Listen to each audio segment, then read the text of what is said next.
for the Hollister Urban Area Water Program. Give a brief overview and summary of the regulatory issues, the benefits of the program, and process to date. Again, we also have with us this evening Raftelis Financial Consultants, Sanjay Kaur, who will also give the council a summary and a recap on the water rate program itself prior to the public hearing. During the comment period after the mayor opens the public hearing, we will take notes on any questions that may be asked, and at the end of the public comment period, we'll be prepared to answer those questions.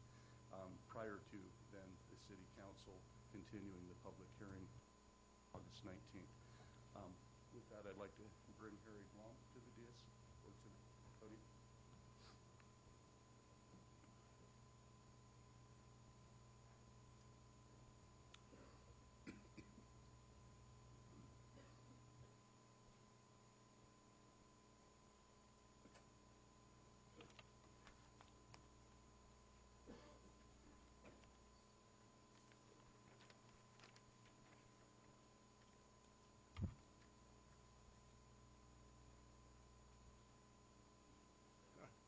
Mr. Mayor, members of the council.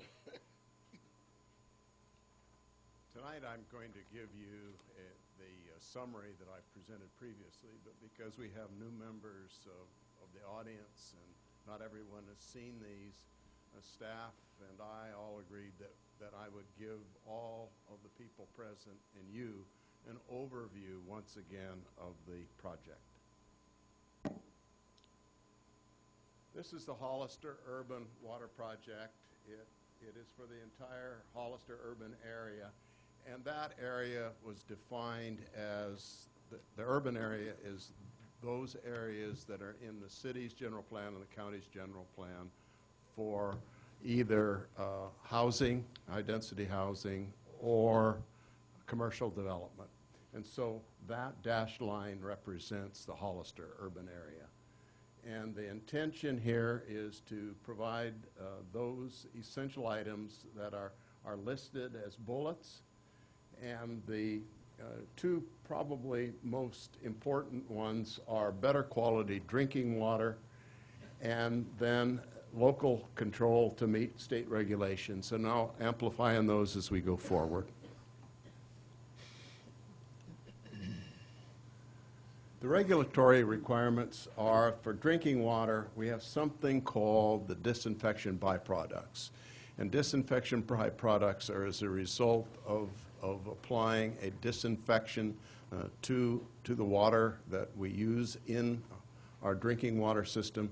And those generally as a result of chlorine coming in contact with organic compounds, and those in turn create disinfection byproducts, and they will be regulated.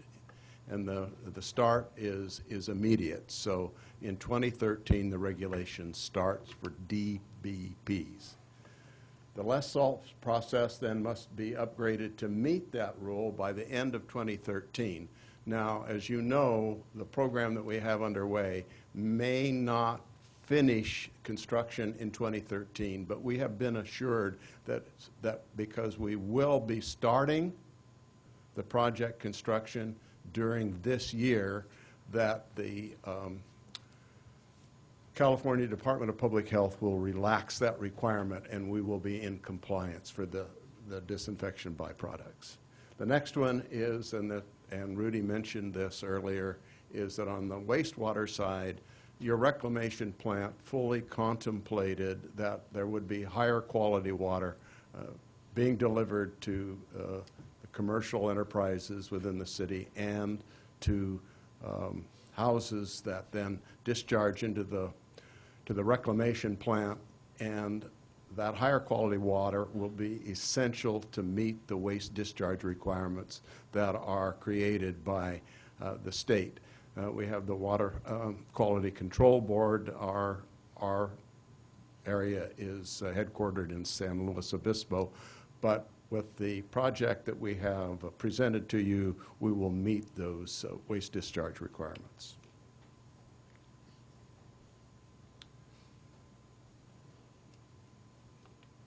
The last point that we want to make from this slide is that we've tried to do nothing approach in the past. We can't kick the can down the road, and a do nothing approach will likely lead to a moratorium or fines, and I'll amplify on that later.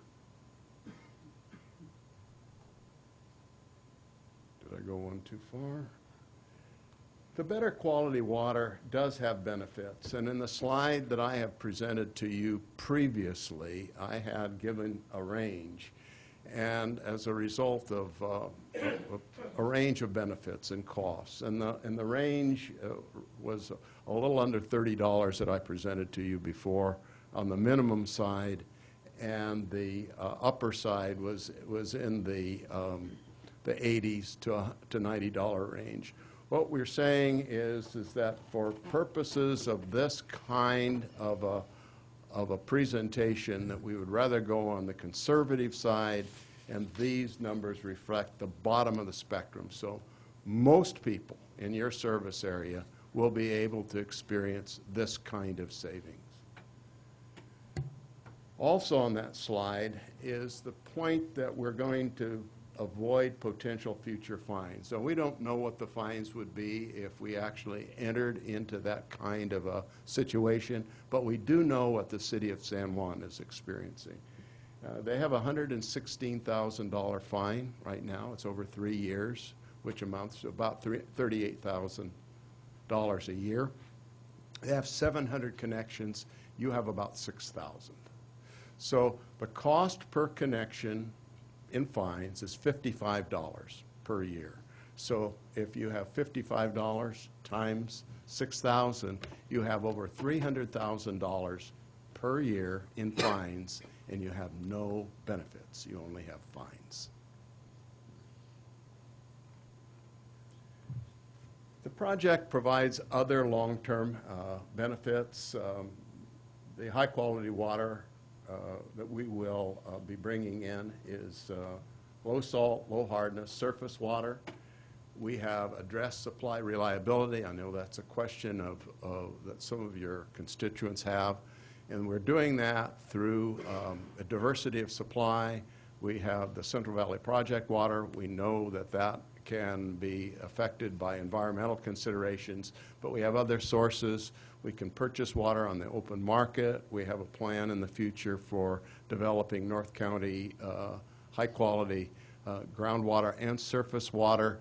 And then the Water District has taken the opportunity to bank several $1,000s, or several thousand acre feet, which also is several $1,000s worth of water in the Central Valley that we can draw on. So we have diversity of supply to maintain reliability.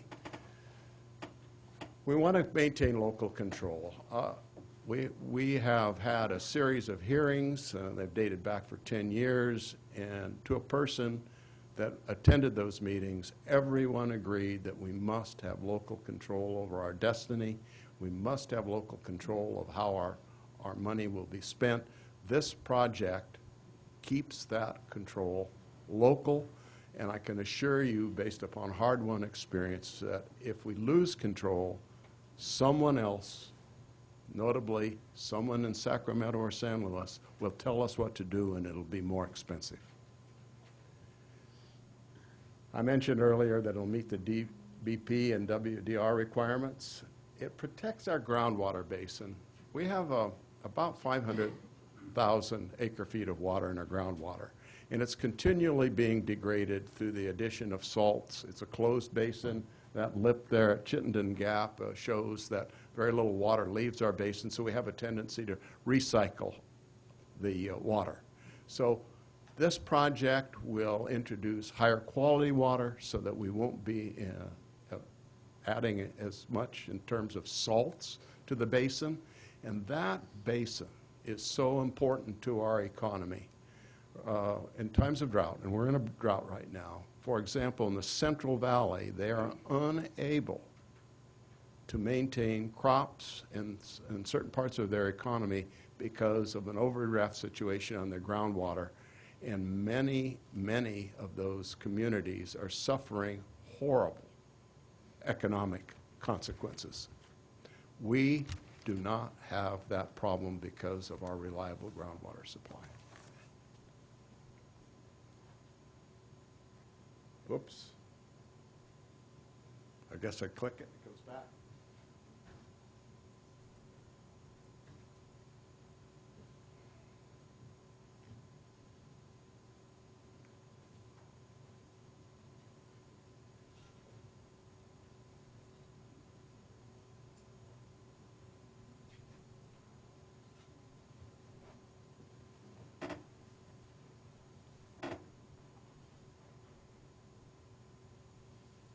All right, the program is essential. These are all of the points that we have presented to you previously. It has to do with protect our resources, maintain a reliable supply, good quality water. A do-nothing approach is most likely going to lead to fines, if not a moratorium. And then the last point is that supporting the project supports the viable future of the community. And with that, I'd like to turn over the presentation to Sanjay Gaur, who will now present the rate analysis.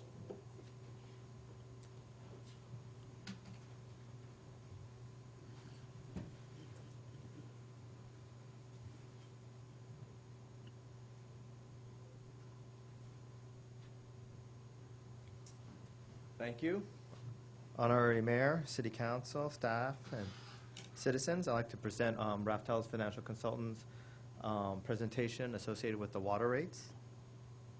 Let me see if I have the skill sets that Harry does to operate this, and maybe not. If you aim it at the projector, it works. Aim it at the projector, it works. And do down. Go to the down button. The down button. Let's try this one. There we go. One of the buttons worked. Thank you. So I didn't pass the first test here, as you can see, with my skill set, but I think I'll pass the next test. So what my agenda is talk about the financial plan associated with funding this water system that Harold talked about, and then talk about the proposed rates associated with it. When we do these kinds of rate studies, there are three parts associated with it. The first is the financial plan, which is basically how much cash do we need to generate on an annual basis to meet the operating costs, which is the cost associated with electricity, running the plant, buying the water, and also the cost associated with meeting the debt service and the reserve requirements. Besides the operating costs and the debt service and the capital costs associated with running the program, the second component is the cost of service, which is where we allocate the cost associated with operating the system to different components to justify the rates. There's three, as I mentioned, three steps, and the last one is the rates. With the financial plan, we did look at it. We developed the financial policy and looked at those scenarios which we presented to you in the past. Some of the drivers associated with this are the operating cost. Operating cost is significantly increasing from $3 million to $6 million during this 6-year time horizon. So that's one of the drivers. The other driver associated with this is the debt service associated with the San Benito and the La Salle costs. So given all those inputs that we received, what we're proposing is that we would increase the revenues associated with the Water Enterprise Fund by 13% each year. This would occur in the beginning of January. As you can see, it would be from fiscal year 14 to fiscal year 18 and 19, there would not be any. This, by doing these kinds of revenue increases, or you can some way think about it as a rate increase, we wouldn't be able to pay the cost associated with this new treatment plant and being able to pay for it and meet the obligations associated with the debt that we have and also meet our reserve requirements. Once we've done that step, the next question we need to ask ourselves is what do we want to accomplish with our rates? What are the policy, what are the goals and objectives? And we have presented this to you in the past too. And some of these are the objectives that we have finalized are that we, as much as possible within the legal framework associated with developing rates, we want to have affordability for essential use. Essential use is that indoor water use. We want to, as much as possible, make sure that the citizens of Hollister can afford for water for indoor water use for health and safety. Second, we want to promote conservation. Given the regulatory environment associated in California with conservation associated with rates, also given the water supply situation in California, and just being good stewardship, We want to promote conservation. The last thing is we want to have revenue stability, given all the additional costs that are occurring, the city is facing with the salt. We want to have as much as possible revenue stability, at the same time as much as possible maintain affordability. So there's a balancing act there. So given those goals and objectives, we've looked at the consumption associated with your customers. We did get consumption pattern. We got the billing system. We know how much people consume throughout the whole year. We looked at what they consumed in the wintertime, what they consumed in the summertime. We looked at single family. We looked at different customer classes. We've came up with this approach, which we have presented in the past, where Tier 1 would reflect the indoor needs, the essential use needs. And that would be basically 9 billing units or 9 HCF. That's sufficient for a family of 4, using 55 gallons per capita per day.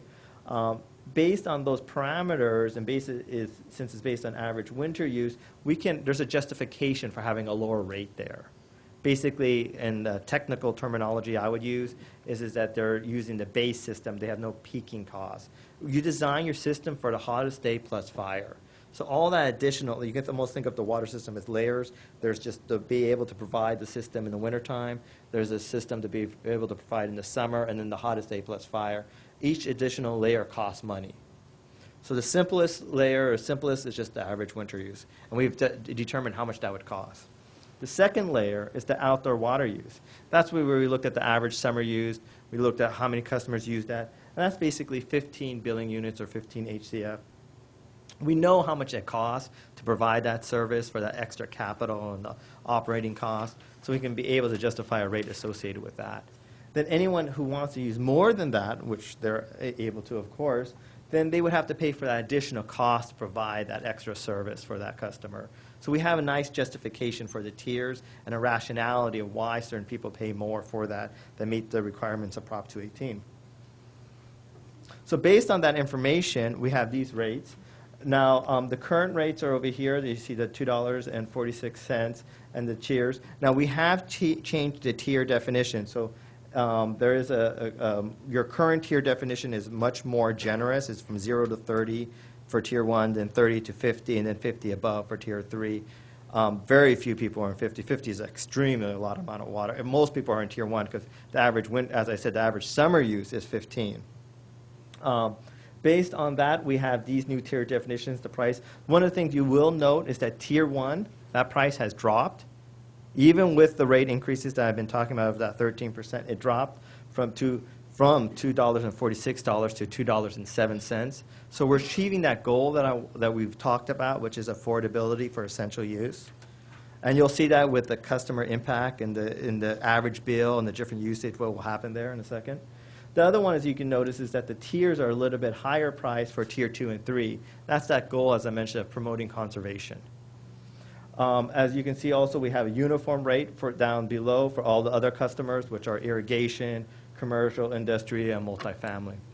Now, from 2015 and onward, we have that 13% increase across the board that's occurring, except, of course, in fiscal year 19, where we're not projecting any rate increase. So the rates in 18 and 19 are the same. Besides that, you also have, and so this is, just make sure we all understand, this is the commodity rate, what I would call, or the unit rate, similar to gasoline. When you go to a gasoline station, you pay for how much you use. This is based on how much water you use. So this is how much an individual can control their bill. The second component associated with a water bill is the fixed charge. And this is a cost that you pay regardless if you use 5 units or 0 units or 100 units. This cost reflects basically the ability to use water 24/7, 7 days a week. Even though I don't use it, I have the ability to turn it on and use it. There's a service, there's a value there, and there's a cost there for the city to be able to provide you that value and that service. As you notice, that cost has increased. It has, in most cases, it's almost doubled. That is to promote the revenue stability that I talked about. So there's a couple of things happening here. We've increased the fixed charge, we've changed the tier definition, and we also changed the rate. So the question, of course, for you and for the people in the audience is, well, what's going to happen to my bill? I mean, there's a lot of things here happening, and how's this going to overall affect my personal bill? And you also have a calculator on your website that allows you to also adjust this. So let me show you that. So this is for only this is for next calendar year. So we're talking about 2014, so these rates would be implemented January. What we have here is we have 8, 10, 15, 20, 25, and 30. Those are the different units that someone can use. As I mentioned, 8 to 10 is basically a nice, family of 4 or 5 people could use, and it would be considered health and safety. We also show us the current bill, the proposed bill, the change in the bill, and the percentage change. So the first thing you'll notice is that those individuals who use 8 to 10, they see a very modest increase, either 50 cents or $1 increase in their bill. So that achieves that goal that we talked about for essential use. As much people, citizens have the ability to control their bill. If they wanted to, they could lower their consumption, lower their outdoor consumption, and still have enough water for health and safety. Second is that you notice is that those individuals who do want to use water for outdoor water use can, of course, do so, but then they will have to pay for that cost associated with that, and those individuals will see a higher rate increase associated with it. As I mentioned, this is for calendar year 2014. Another thing that you may be interested in knowing is what's the overall customer impact? Because I just showed you the usage. Well, what's happening with my customers? So as I mentioned, we have very detailed information about your customers. We have the consumption pattern, so we can calculate the bill for each customer and see what would be their impact and what's the change in the bill more so. So what we have here is what we call a histogram, where you see in the bottom it says it says a $0 to $2, for instance, right there. It says 32%. So it says basically 32% of the bills or customers you can think of will see basically from a $0 to a $2 increase, basically a third of your customers. Another one is you see that 43%, almost half of your customers, a little bit less than half, 40% or so, will see a $2 to $5 increase in the bill. So if you add those two together, you get 75%. So basically, 75% of your customers will see no more than a $5 increase in their bill. Now again, this is only for 2014 we're talking about. And then you can see the other individuals who will see an increase in their bill. Excuse me. Yes. On your histogram, 32% to 43%, those are people that are using more than the basic? Yeah, these individuals who are above $5 and above, let me go over here, sorry, are these, as you can see over here, they're using more than 15, because as you see at 15 is a $5.78 increase. So your graph says 43% of the population uses more than the basic. No, the $2.05 says that most people use less than 15. 15 is the average summer use. Most people use less than 15 in the summer, throughout the whole year. Okay. What this says is, like, for instance, the $20, I thought you were looking, maybe I'm jumping ahead here, but the $20, like for the 25 units, is basically 13. You see how it says 10 to 25. So those reflect those individuals. Most of your customers in Hollister don't use much water. They're really using it for health and safety purposes for indoor water use. And this rate structure achieves that goal of making sure that we have water affordable for that essential need. And with that, if I can struggle, oopsie, is end of my presentation. You mentioned health and safety. Yes. The fire department hooks up to a fire plug and uses 5,000 gallons to put out a fire. Who pays for that? Everyone. That's a health and safety. That everyone, indirectly, everyone will pay for that. So that gallonage is in your calculation? Yes. I mean, we take that into account that, that's a public service. So everyone benefits from having fire service, a public fire service. Okay. Okay.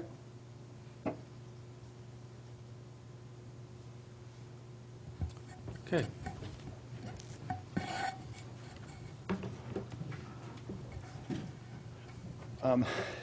An oversight to an earlier presentation was such that we do have available this evening both the general manager from Sunny Slope County Water District here, as well as San Benito County Water District, whom are also available to answer questions at the end of the comment period. That concludes our presentation at this point, and at this time. Okay, thank you very much. So now we're going to open it up to the public. You have up to 5 minutes to speak if you wish. We would like to hear from you. I'm sure that's why most of you are here tonight. So let's go ahead and open up to for the public hearing. Is there Want to open the public hearing first, please? With your little a gavel. motion to open public hearing? Well, you don't need a motion, just open it. Public hearing is open. Thank you. Deborah Matos?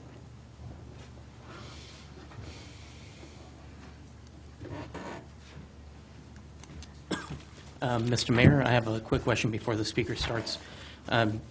If we can, Jerry, if it's okay with you, Mr. Mayor, can we call the next speaker so the next speaker could be prepared Great idea. Aurelio Zuniga? for efficiency reasons?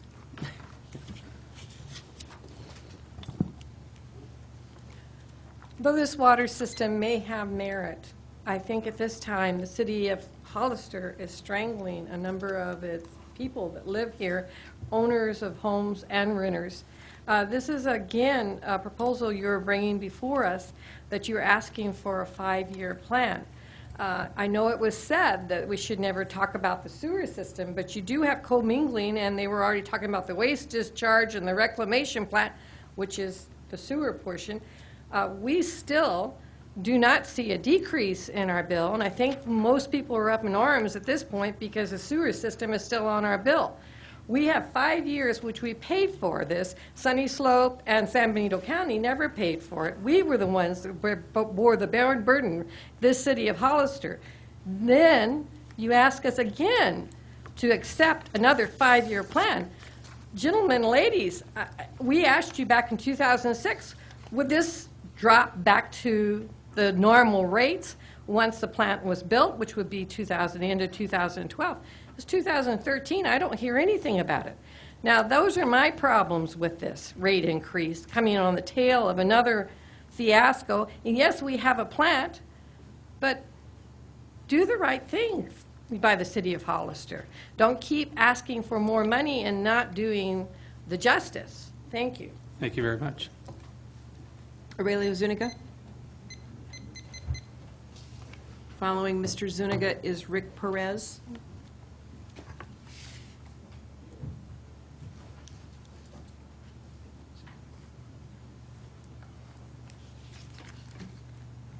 I'd like to thank the city council, staff, and everybody here for, all of you guys for providing this hearing on this. First of all, I'd like to state that I'm not here to legally or protest the water plan, but I'm here to present questions and ideas that I think would help a lot of people in the community.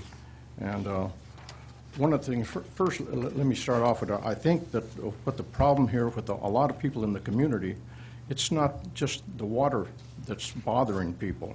I think it's a lot of other things, and I'd like to point some of those out. Okay. Sewer rates are already too high.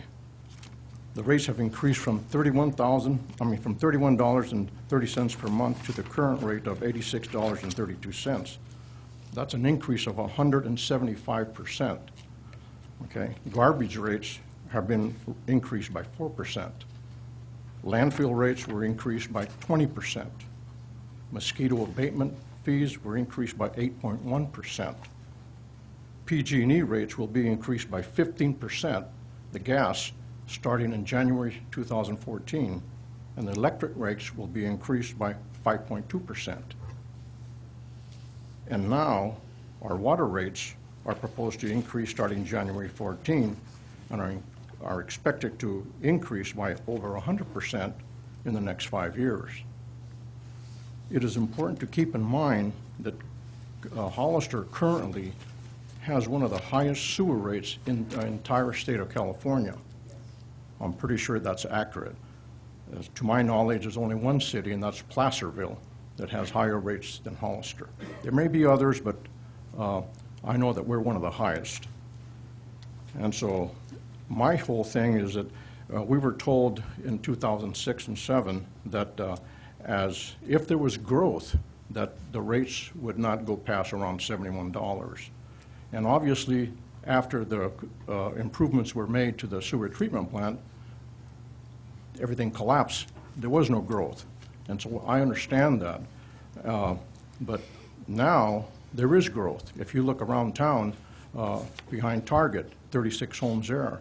On Buena Vista, there's 30 new homes being built, and another 25 were built recently. If you look at behind Calistoga, more homes there. Park Street, put 70 units there, apartments for seniors. On 4th Street, another, I don't know, 50-something units, I think, on the Gateway project. And so around Meridian, more homes.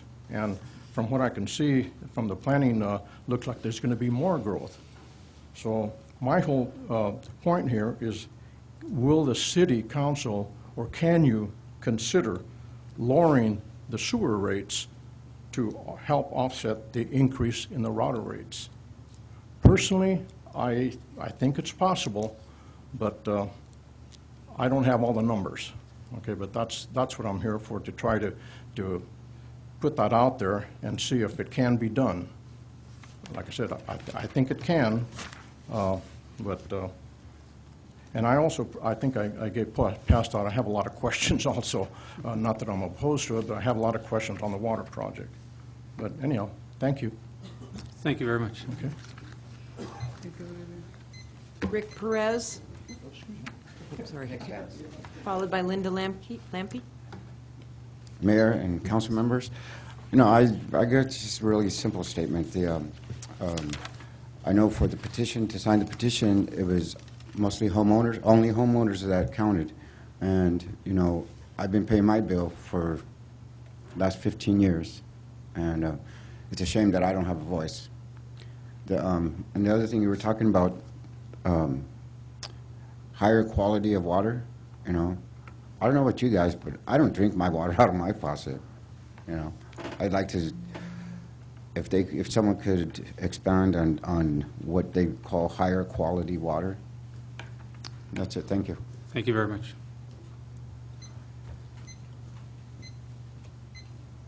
Good evening, Mayor and City Council members. Thank you for allowing us to come and present this tonight. I am a Hollister resident. I'm also a Sunny Slope Village resident, and I understand that this is for the City of Hollister. But my concern is some remarks that have been made consistently by, I apologize, sir, I don't remember your name. Rudy. Yes, and also by Mr. Blum tonight with his reports that we would save by not having to drink bottled water.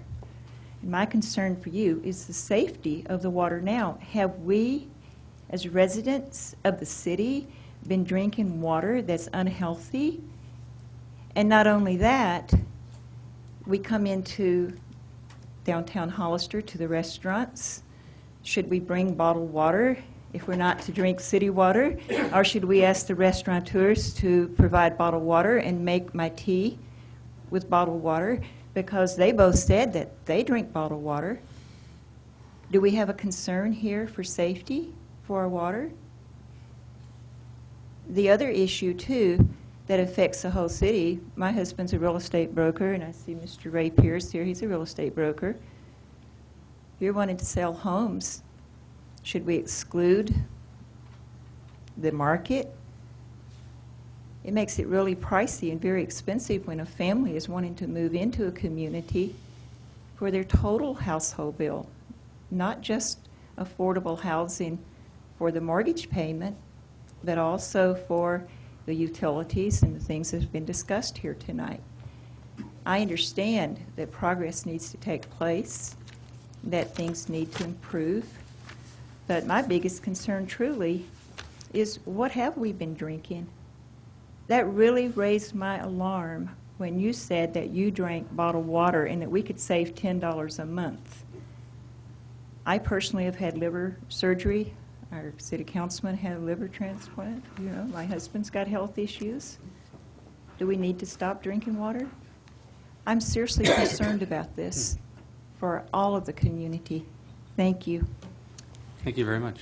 Martin Hernandez and then Doug Emerson.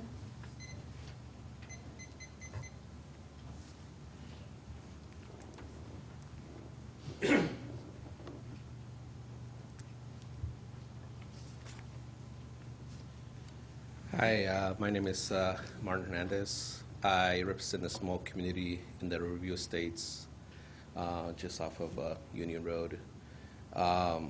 Yeah, we got together and filled a petition, for the price raise that we were alarmed. That's a mid-income and a low-income community area. And there's a high concern about that because there's a lot of people that can barely afford what they are right now at this time. Also the water. I don't drink water from the faucet. My kids don't drink water from the faucet. We have a osmosis system and a water system, purified system.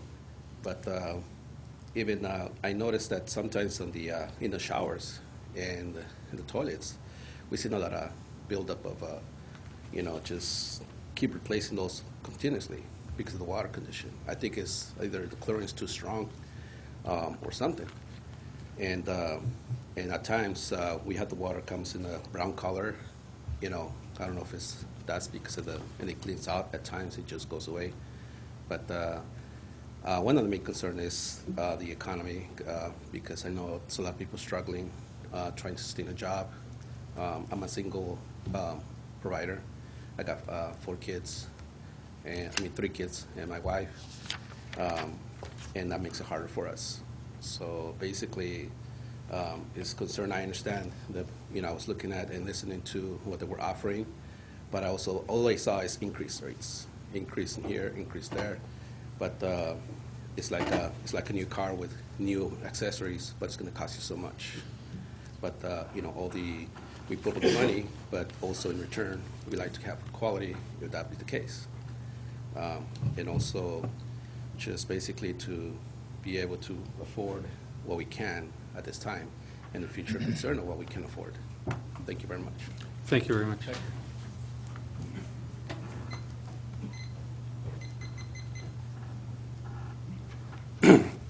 Good evening, Mayor, City Council.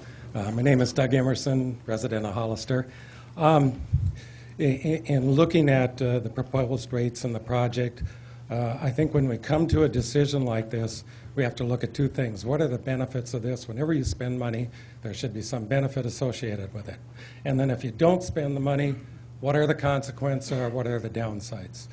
For me personally, yeah, I buy bottled water, but it's not because of the safety, it's because of the taste of the water. I think probably all the council realizes, I certainly learned from sitting on the governance committee that our water in Hollister has tremendous hardness and it has salinity. Now those aren't safety factors, but they're taste factors. So yeah, I buy bottled water. If we go through with this project, I probably don't have to buy bottled water. I have a water softener like everyone else. I would be glad to get rid of it. That's a benefit. I don't have to buy that salt. I don't put that salt in the sewer. I have a pretty large yard. I think it's 12,000 square feet or something. Live down the street from Mayor Velasquez. My hobby is gardening. I'm an avid gardener. And I have to tell you that the quality of the water, it's not safety, but the hardness in that water makes it very difficult for people in their yards. It's difficult to use that water. I put a plant in the ground, it dies. So I see those as benefits to me personally, but I also think from a community standpoint, going back to when we started this in 2004, one of the goals was, our major goal was to get reclaimed water to a quality level so that that could be used in agriculture out there.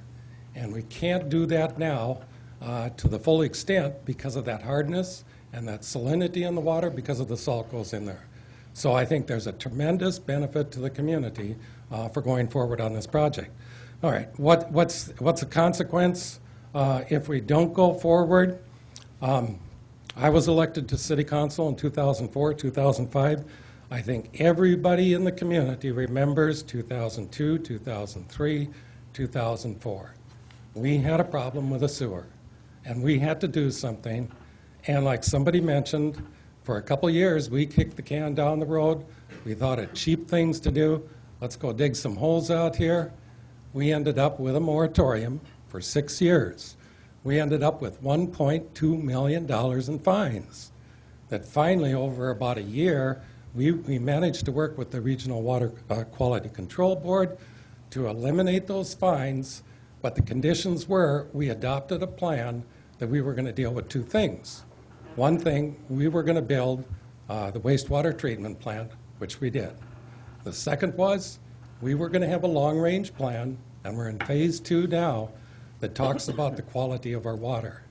So I think the consequence of not going forward with this is dire for our community. I fully understand the price increases. Yep, I'm going to get a price increase. Talk about poor people. Most of you know I'm very involved with the Homeless Coalition. Our project now is renting apartments. We have 8 apartments we rent in the city. We're going up to 12. I know that we're going to have an effect from increased water rates. But I think that's just the other side of the equation is just dire consequences. Thank you. Thank you very much. Mr. Mayor, I have no other speakers for this item. Okay, is there anybody else that would like to come up? No? Okay, let's... No, we're not going to close it. We're going to have staff come up and answer some of the questions. You can continue it now. We can continue and then the- staff will address the questions. Okay. So at this point, we're going to continue the public hearing to August 19th, 2013 at 6:30 p.m. Okay. Some of the questions that I've fielded from the public comments are, can the City Council lower sewer rates to affect water increase?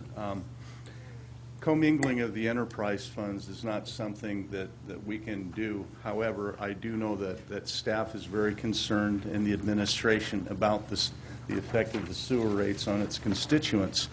With the dynamics of the sewer enterprise fund, it is something that we'll be looking at within the near future.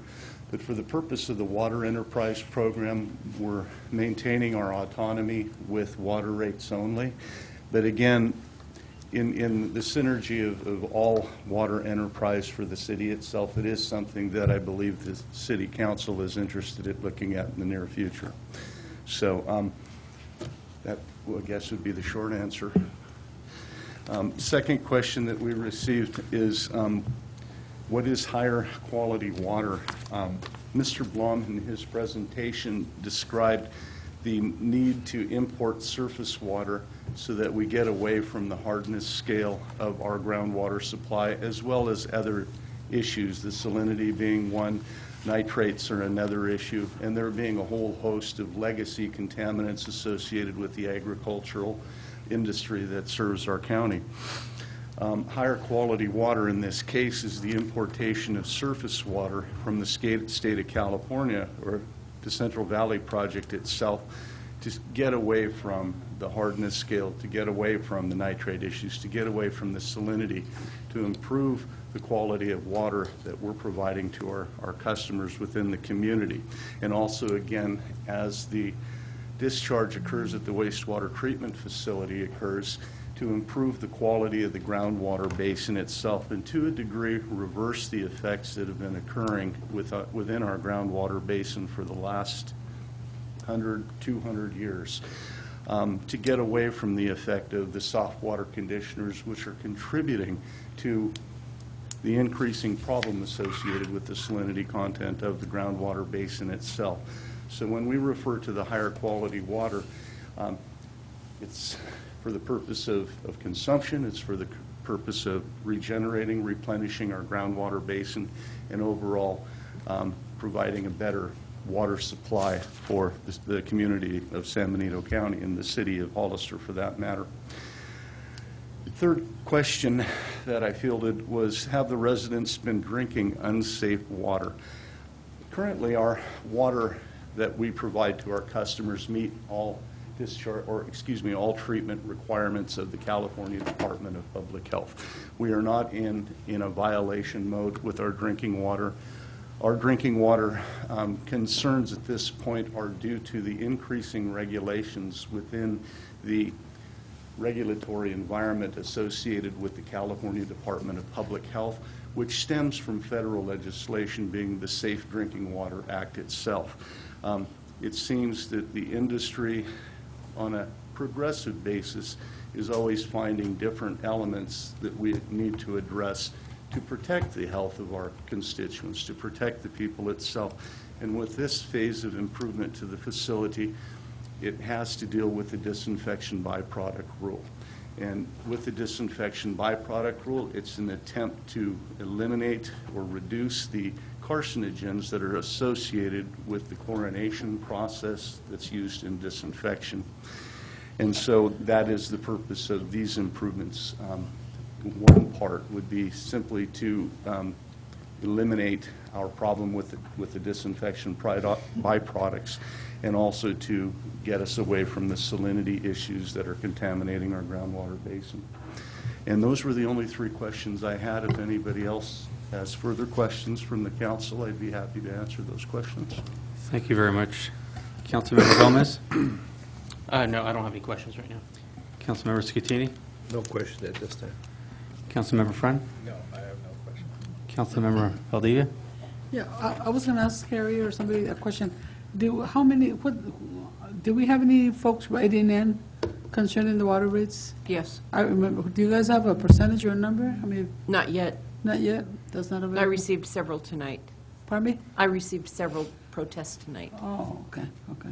Because I remember that it was advertised that folks could write in, that they didn't have to come to the meeting. I would like to know to see what kind of percentage that was in terms of the folks coming in.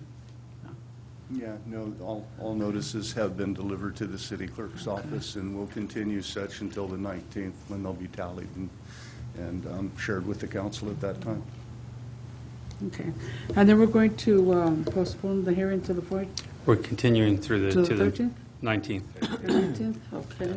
One thing what I would like to know, Billy, I don't know if you can maybe prepare something at that time to talk a little bit about, I know I heard, Mr. Aurelio Zuniga talk about the offset. He knows the rates will more, they're going to be approved, but I think it would be important for the community to know, again, for the folks that don't know, how the sewer rates stabilize and the offset of that. For example, if we refinance, correct me if I'm wrong, if we refinance the bonds, then the savings goes to the customer, and the rates, we have a schedule, right, over a certain period of time, and the rates stay that way, and they don't increase.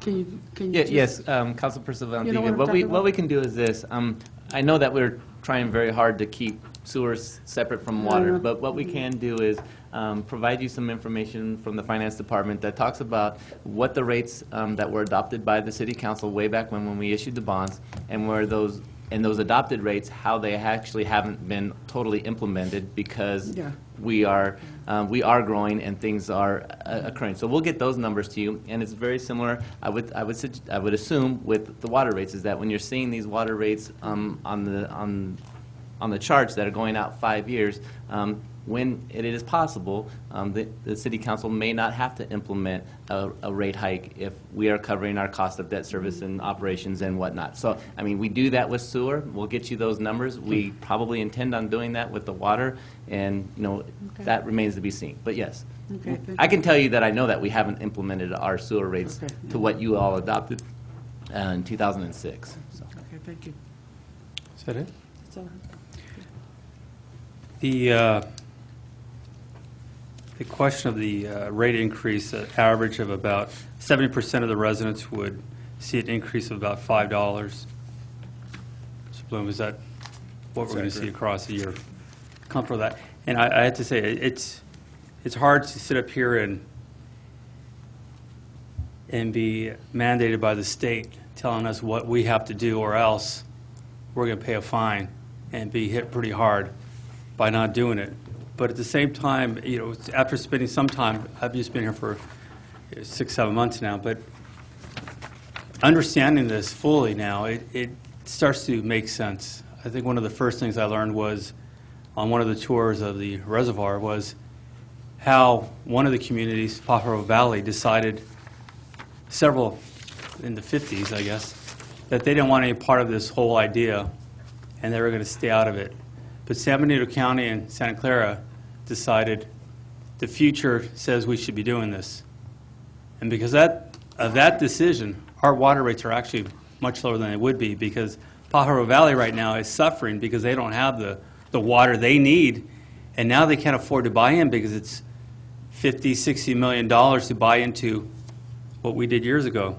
The other thing that hits me is I was in Kettleman City, and so we're talking about the water from the restaurants, but there they have a serious problem out there. They didn't take care of their water problem. A lot of the water is contaminated out there, a lot of birth defects. So I think it's important for us to understand that even though we're being forced by the state to do this, it's something that we have to look at as we do want water that we feel reasonably safe drinking for our community. Otherwise, we are going to suffer those consequences. We are looking for ways to find savings. We have been discussing refinancing some of the other issues out there, see if we can save some money for all the residents, and you deserve that. And we're working hard, but at this point, we are in a position from the state to make a decision. I know it's hard. It's hard for me to sit here and move forward with some of these things, but at the end, we're going to do everything we can to make it the best of what we can do. So I appreciate all of your hard work and all the information presented tonight. So thank you very much. Thank you very much. Thank you. Okay, we'll move on to F. Item F, there is no business. Can we take the 5-minute break? Okay, we have a request for a 5-minute break. Thank you. Yeah.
You want to know about the rates?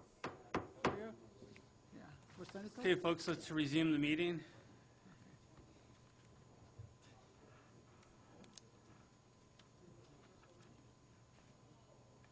Item F, we had no business. G1, reports from City Council committees. Councilmember Gomez? I did not have any. I did not have any. Sorry. Okay, thank you. Councilmember Scutini? Just the FAR committee, and I think you can give a report on that. Okay. Councilmember Friend? Councilmember Valdivia? No report. I'll give an update on Fire Committee. We have now, by working with San Benito and San Juan Bautista. The San Juan Bautista station has now been moved into full effect there, where the firefighters are now staying at the station. So now we have good coverage from the west side of our county to handle incidents from the west side and through our stations. And we're in the process now of finding the location for the North County station in the vicinity of the airport. So moving along pretty well. The transition went well, and it's a positive thing to happen here. So we'll have you speak after later on. Okay, let's move on to any ad hoc committees. None right now. Any reports from City Council? Mr. Gomez, anything you want to report? No, I don't have anything to report. Councilmember Scatini. Not at this time. Councilmember Friend? No. Councilmember Aldea? Also pass. Oh, look at tonight. I would like to ask if we're still moving forward at looking at refinancing those side funds, and if we could maybe put it onto the agenda so we could take some proposals from, I'd like to see at least 3 firms offering us proposals to address the side fund issue, see how we can save on the interest rate, and also, as we discussed earlier, if we could make sure we're following up on the bonds for the treatment plant, see if we can refinance those and see what kind of savings we could pull in. Do you want to handle the side funds real quick? Then I'll do bonds. Yes. Based upon the councilperson, if you will, all council members, we went ahead, based upon your approval of the budget for fiscal year 13-14, we went ahead. The intent was to utilize internally the funds that we have available, which would preclude the need to go ahead and do any kind of additional debt service. Brett Miller has already started that process. And basically, we've already submitted documentation to CalPERS. We've already made contact with their actuarial office, and are in the process. We've gotten a price, I want to say a cost analysis to pay off a portion of that side fund. That's been submitted already. I've done it myself, and we're waiting right now for the approval from CalPERS. And again, the intent is that we can avoid issuing additional, I want to say additional debt, and we can pay that off. And then, as you saw in the projections that we had as part of the multi-year projections that we gave to you for 7 years out, that'll do 2 things. We'll do that annually, and then the other factor is after the first year of paying off a component of that, which is roughly, I want to say $600,000, then we're going to go ahead and move forward. The savings that we incur for the first year will, I want to say, work in our favor so that we go back in and then continue to pay that off, and then eventually, as we gave to you and as we represented to you and council during the recent budget hearings, that will translate into the amount that we indicated that we could basically be able to pay off as much to be able to have the savings in terms of $1 million. I understand, but as we talked about earlier, if we can save 2% on $10 million over the next 5 years, that might help us quite a bit. Can we at least get a report to see what that savings would be? Absolutely, if we requested yes. it, because it is money. Yes. And we're talking about that tonight. Let's see what we can do to save. If we can save a few $100,000 or $500,000 by saving 2% on, if we can still save that 2% on 10 million, let's at least take a look at it. Can we have a report on that? And then 2 things. Okay, that's for the actual side fund, and then on the bonds and on the debt service, that's separate. Meaning that would be a separate process that we can look at, going back to what City Manager Vera said regarding the actual payment of that potentially through debt service. The answer is yes. Right, thank you. Yeah, if I can just touch on the sewer bond. A couple of things have come to my attention over the last couple of weeks, and I think it would probably behoove us to take a step back and look at some of the maintenance items that we have to do out at the treatment plant. I don't know if you were aware, but there was some sludge problems, and so there needs to be some sludge removal out at the treatment plant. hugely expensive proposition.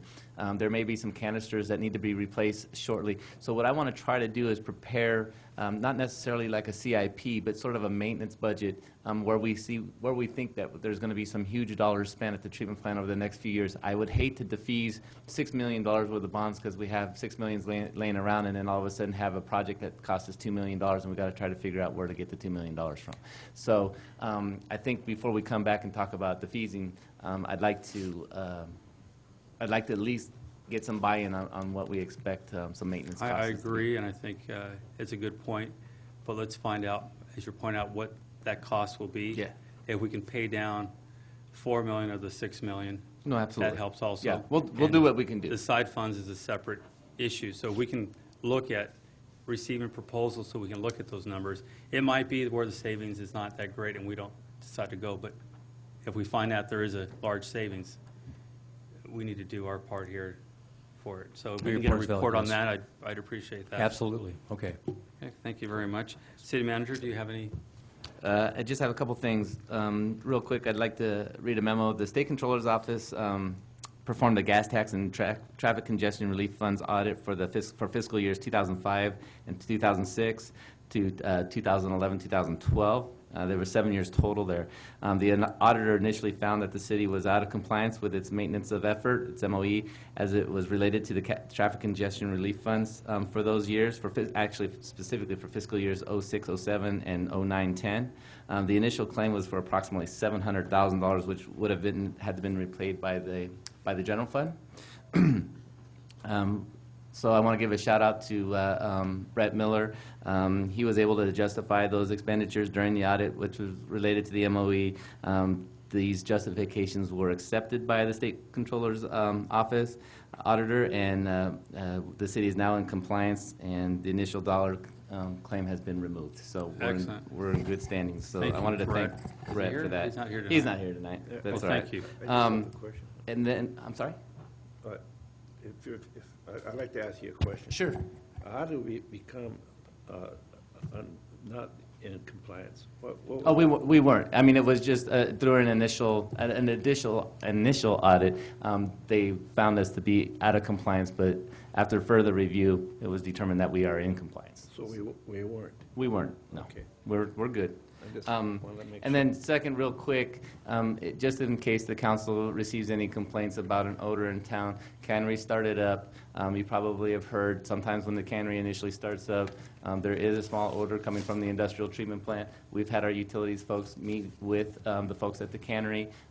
It seems like we're getting that under control, so those odors should be kept down to a minimum. That actually happened yesterday and today. So, I got another question for you. I got a call tonight while I'm sitting in the seat from a Angie Lee, and I would like you to call her. I'll give you the number, 636. Not over the, let's not do it over the. Can you give it to me afterwards? Give the number afterwards. Oh, okay, but anyway. I'm sure, I don't think Angie would want her phone number on. Well, apparently it's not a cell number, so that's fine. But the thing is, I brought this up last council meeting about the smell. And if you recall, our city manager at the time stated that one of the reasons why the smell became pretty prevalent is because the water was low. Mm-hmm. And they were going to increase the amount of gallons to bring the water up to help the smell. Right. Well, besides this call, and of course that's my area down there, I got about 7 other calls. Okay, so just for your information, Councilperson Scatini, the original odors complaints that came in a couple weeks ago was the water was getting too low. That was actually at the domestic plant, the way I understand it, and that was where we're just talking about the sludge removal. That situation was taken care of immediately a couple weeks ago. So this new odor is actually from the industrial treatment plant, basically from the cannery. So it's the first smell was taken care of. This smell odor should be taken care of, like I said, within a day or so. Well, it smells the same, so I don't know. Well, she says it smells the same. Well, I'll be more than happy to give her a call tomorrow. Okay. Thank you very much. I have nothing to report. Okay. Let's move on with the, is there any comments from staff? I've got a couple. Thank you, Mr. Mayor. On the 17th of August, there's going to be a community cleanup at Rancho. We'll meet at 8 o'clock, asking for volunteers to show up with gloves and hand tools. I guess garbage bags will be provided by Waste Management, and they're also going to bring, I believe, a couple of big trash containers as well. Following that theme, on the 24th of August, LULAC is having their first annual health fair. It will be at corner of Monterey and 4th, 10 a.m. to 2 p.m. And we'll be there at both of those events. And that's it. Thank you. Excuse me, Chief, National Night Out? Oh, yes, tomorrow night. Sorry about that. Yeah. Hello. Yeah, tomorrow night at Target, National Night Out. A bunch of public safety will be there, including the fire department. Yeah, 4:30 to 8. And that's it. Perfect. Thank you very much. City Clerk? I really don't have anything. I'd just like to thank everyone who participated in the Relay for Life this weekend. Excellent. Thank you very much. Fire Chief? You have comments? Okay, thank you very much. Let's move on to item G3.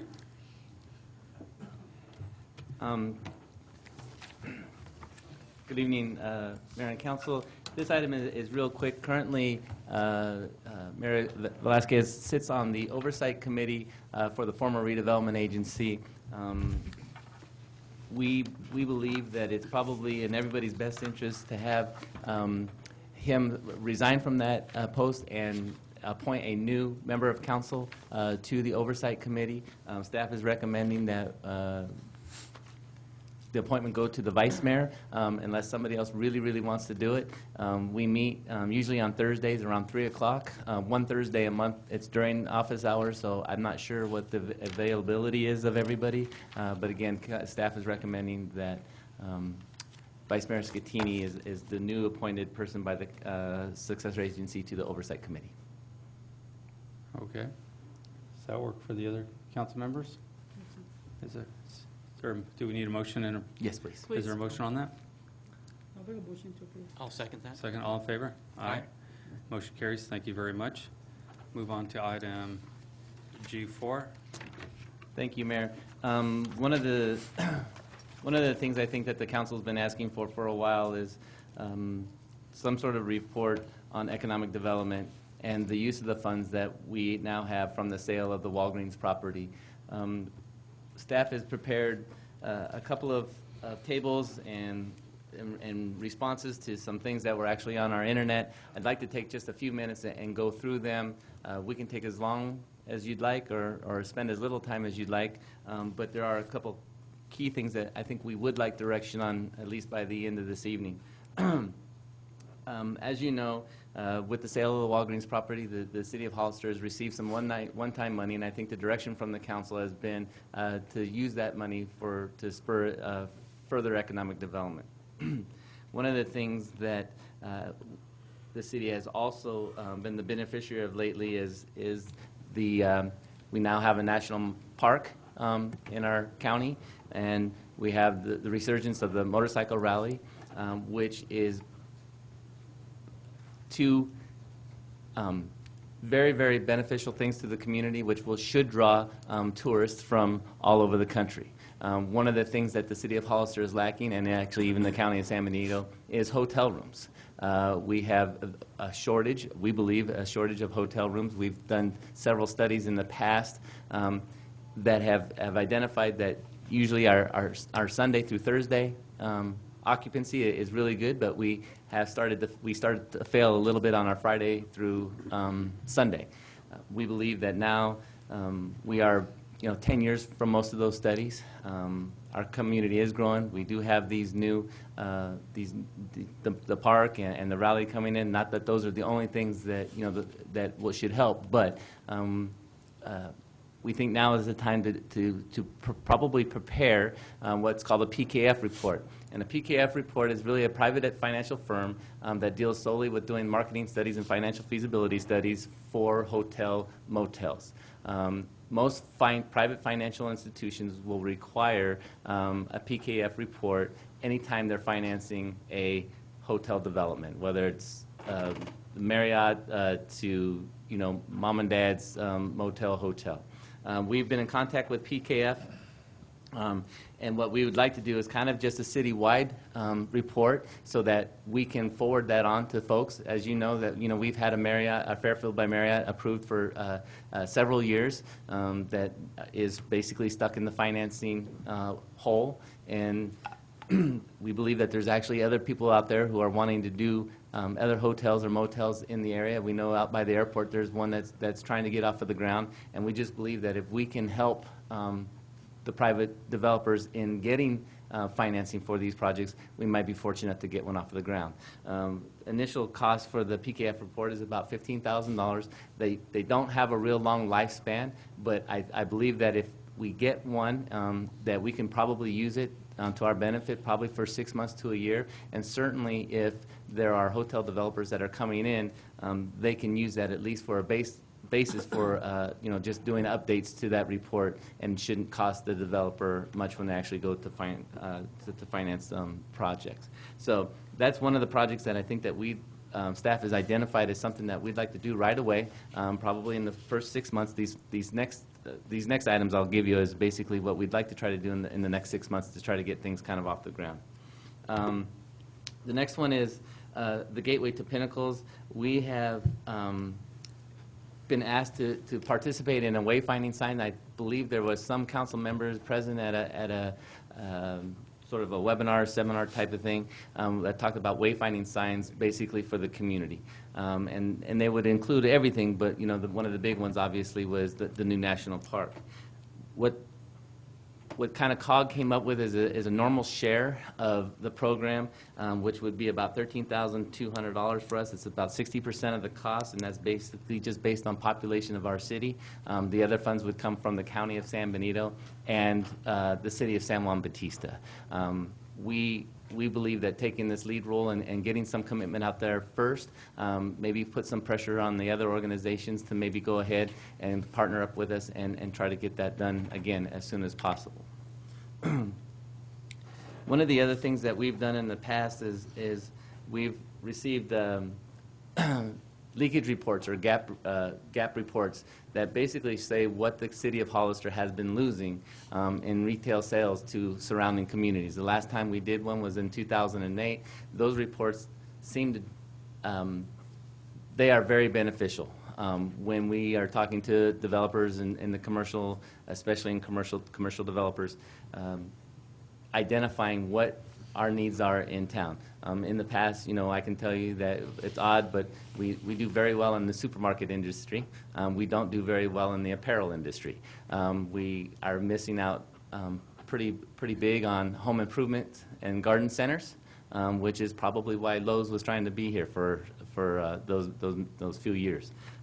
So one of the things that we'd like to do is redo that study, get a 2013 version of it so that we can continue to see and forward those dollars or that information out to various developers. What's the fee for that? Mary, what's it, like 15,000, right? 40,000 for the first part, and then if they do marketing for Oh, then it would, yeah. then it's another 60. Yeah, Another 60? yeah, it was 100,000. But essentially, what he would do, the person that did it for us last time could prepare the reports, and then there was a second phase of the program, which is something that I'm not necessarily totally sold on yet either. But it was about another 60,000, and it was really to directly market 4 commercial areas. One is basically the Gibson property, which is the triangle that's right behind Walgreens.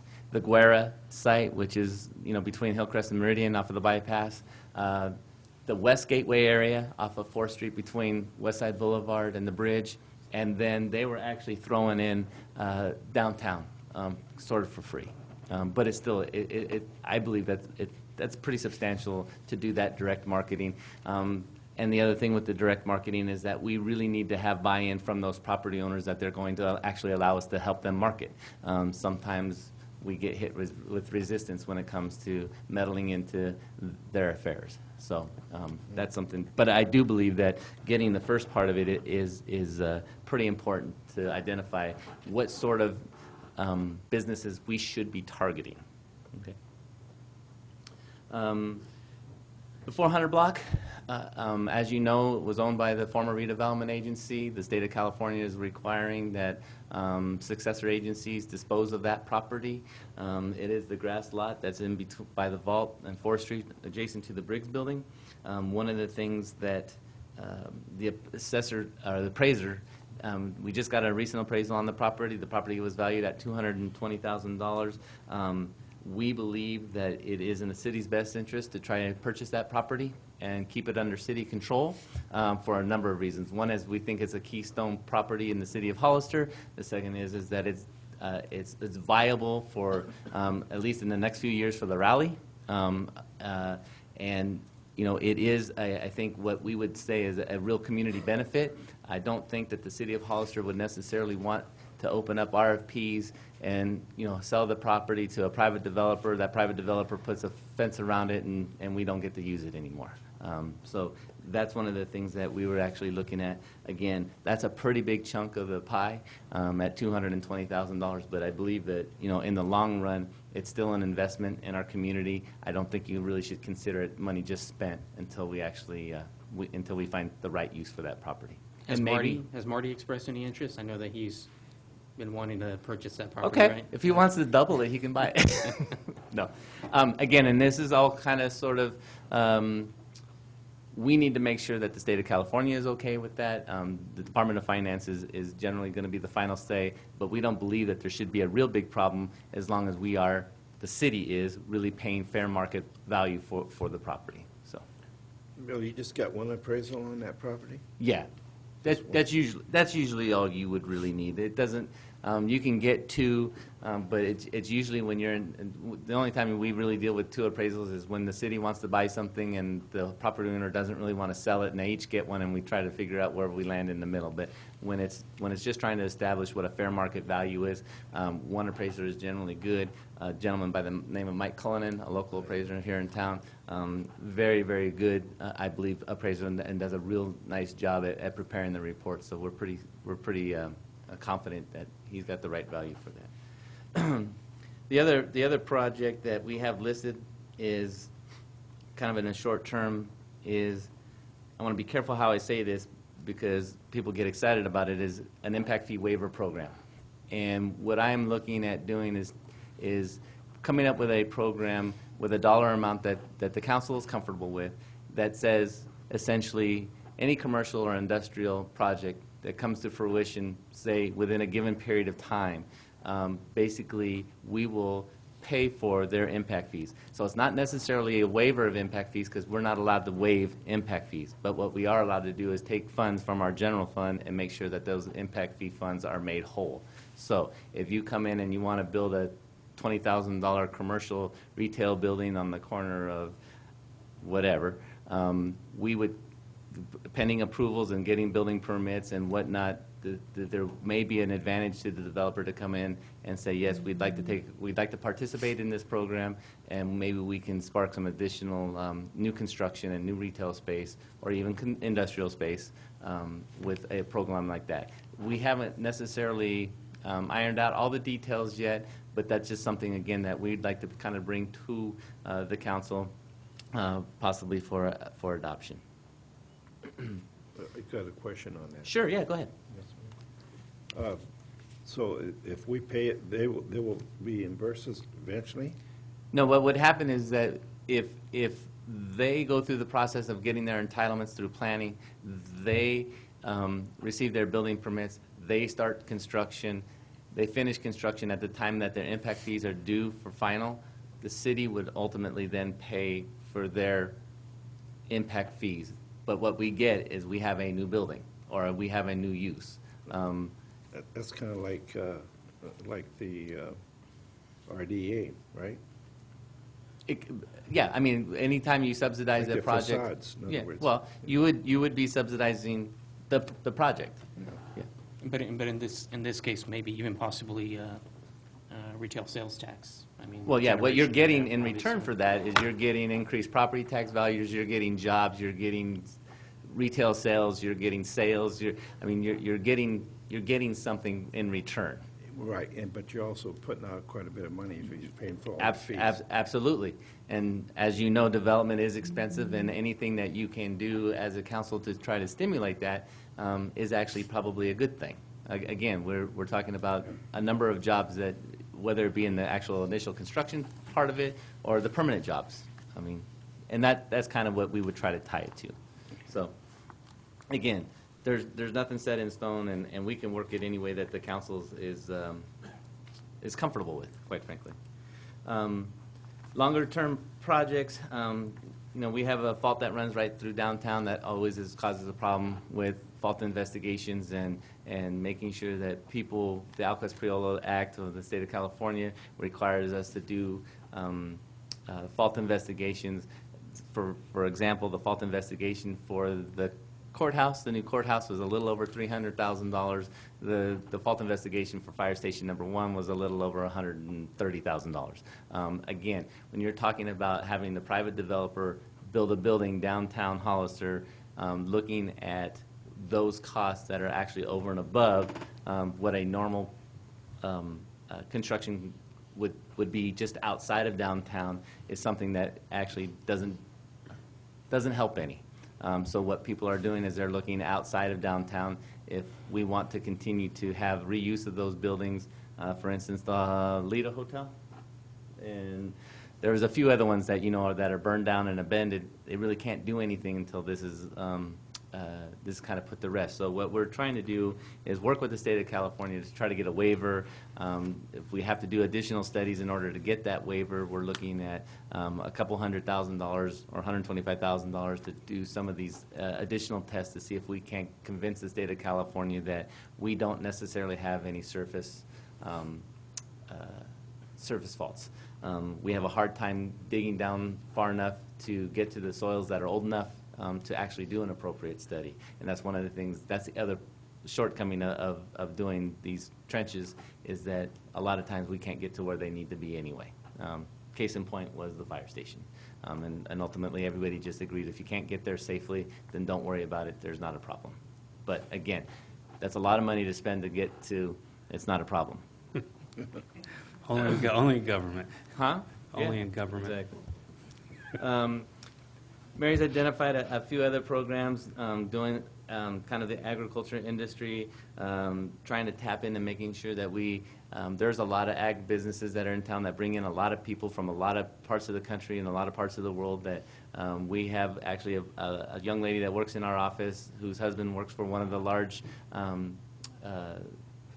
food producers here in the valley. They bring anywhere between 100 and 200 people in for open houses, and we need to really start tapping into those things and letting them know that Hollister is a place to come, if nothing else, just to eat. And we'd like to continue trying to work on that sort of thing. West Gateway beautification, that's kind of ongoing. We're trying to identify the funding sources and get that project underway. It's probably going to be phased in several different phases, from the old RDA bonds to Rule 28 to COG money. And we're going to continue to try to identify every source of money that's available to kind of take that project on. We have a small business loan program that's with CDBG. We're going to continue that. The airport. There's a lot of things that are potentially going on out at the airport. I know things are starting to break right now. There's some excitement about some new tenants and taxiways and whatnot, and we're just going to continue to work on that and try to figure out where there's some money available to do those projects. On our website, I think during Measure E there was 9 priorities that were listed several years ago. And I don't necessarily need to go through all of them, but one of them was, the completion of the sewer treatment plant. That was done. Construction of Highway 25, that was done. Trying to do a jobs housing balance, that's ongoing. We continually try to do that.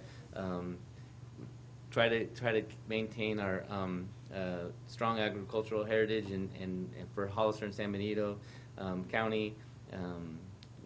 We always work on trying to make downtown as vital as possible.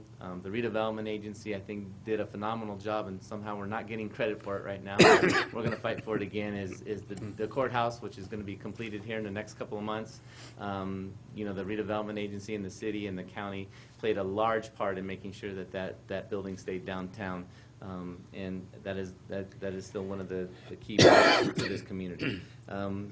Other things that obviously we're going on is the rally, trying to get some additional uses for the 400 block if it's not only just for the rally and whatnot. So, again, airport, trying to do more with the campus out there, and CDA or CAL FIRE, I'm sorry. And making sure that we try to get as many uses out of the airport as we possibly can. 7 was working with the Chamber and Business Council. I think we do that on a pretty regular basis. We always participate with them and the HDA. Obviously, that council took a little bit of action tonight to make sure that we continue our relationship with the HDA with the direction to put together a contract for the rally. Assist Gavilan College to locate or build a new campus. We do that. However, I think one of the things that we also try to do is make sure that their downtown campus stays for a couple of reasons. One is that they're a good tenant for our building, and second is they bring a lot of students downtown, and hopefully the businesses in the area can take advantage of that. The council just recently extended their lease another 3 years with a couple of year options. So again, that's something that's a huge benefit to us. And then the other thing is, the last thing was the supportive creation of important community facilities such as the YMCA, library, community stage. We always, again, continue to support those organizations.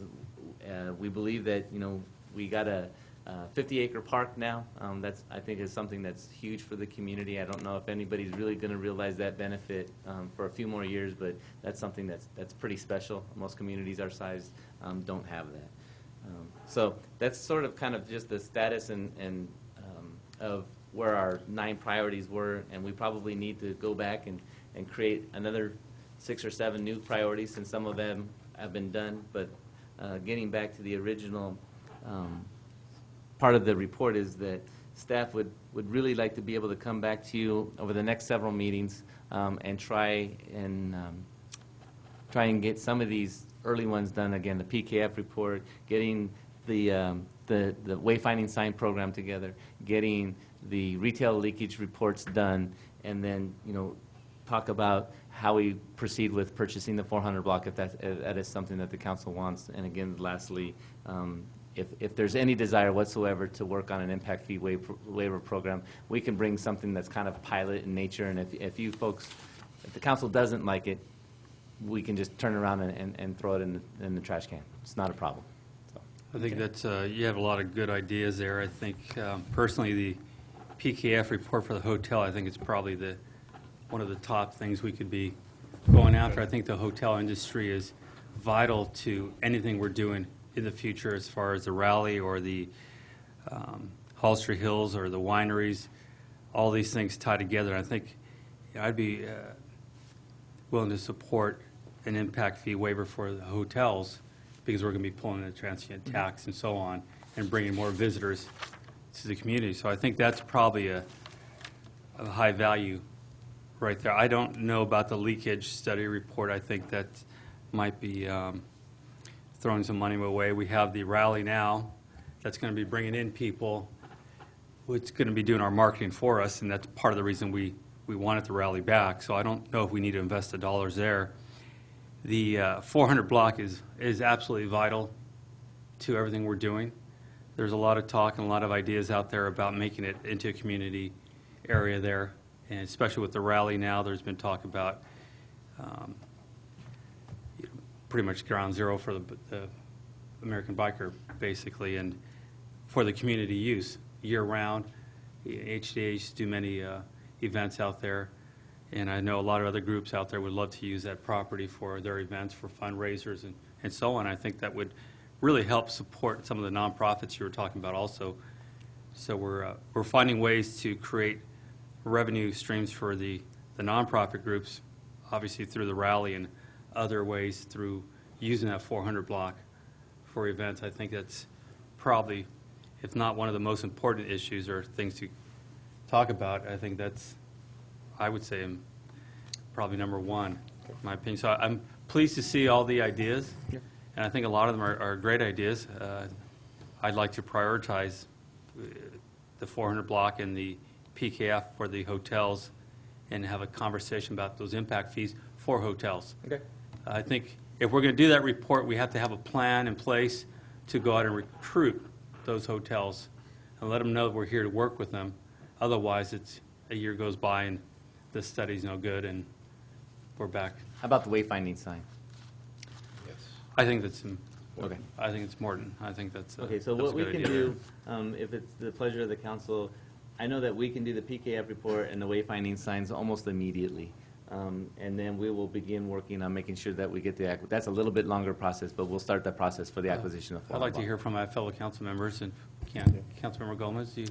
Yeah, I agree with you 100%, Mr. Mayor. I would prioritize it just like that. I do have concerns because when we did do the retail leakage report, I beg to find out what the difference is between now and 5 years ago when we did that report. Unfortunately, I don't think very many things have changed.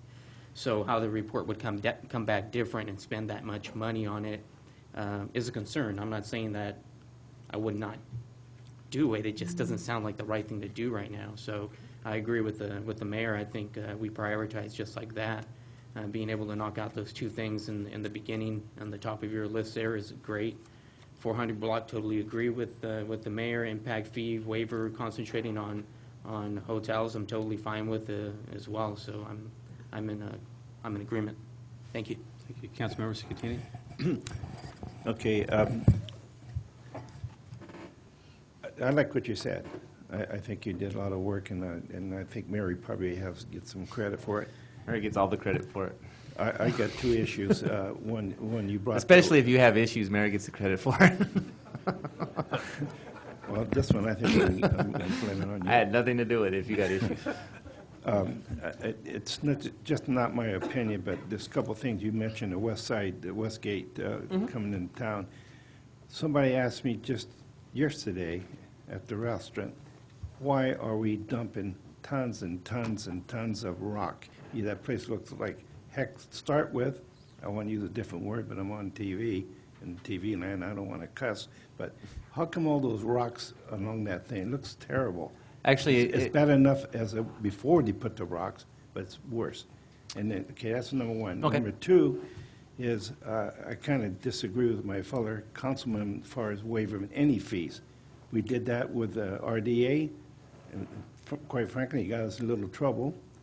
I verified that by talking to Mr. Chan and at our Legal Cities meeting one time. But I don't have any problems waiving fees as long as they get paid back somehow.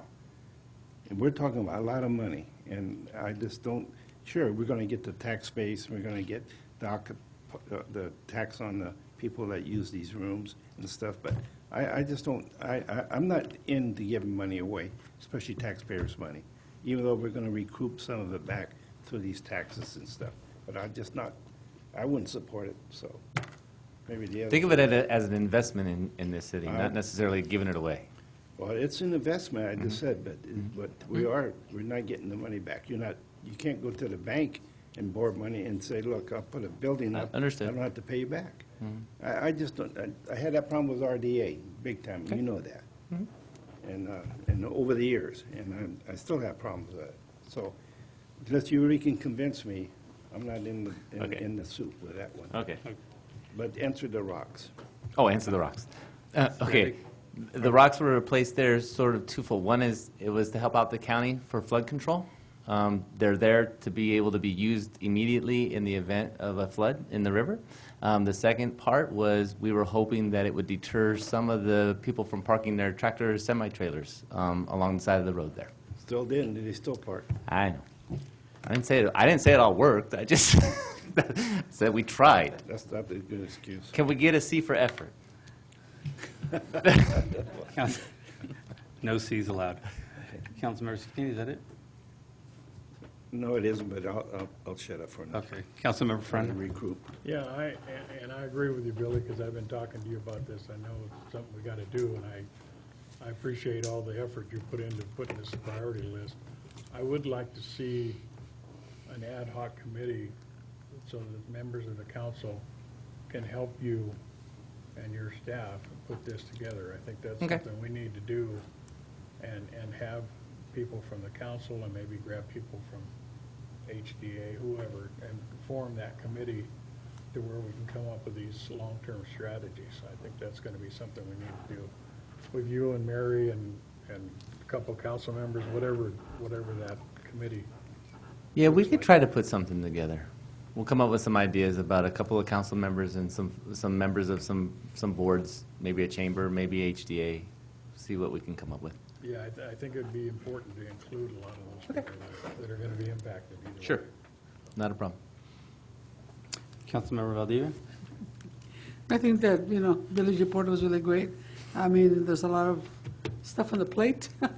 Hopefully we can get some of the stuff, some of the things that he mentioned will come to fruition.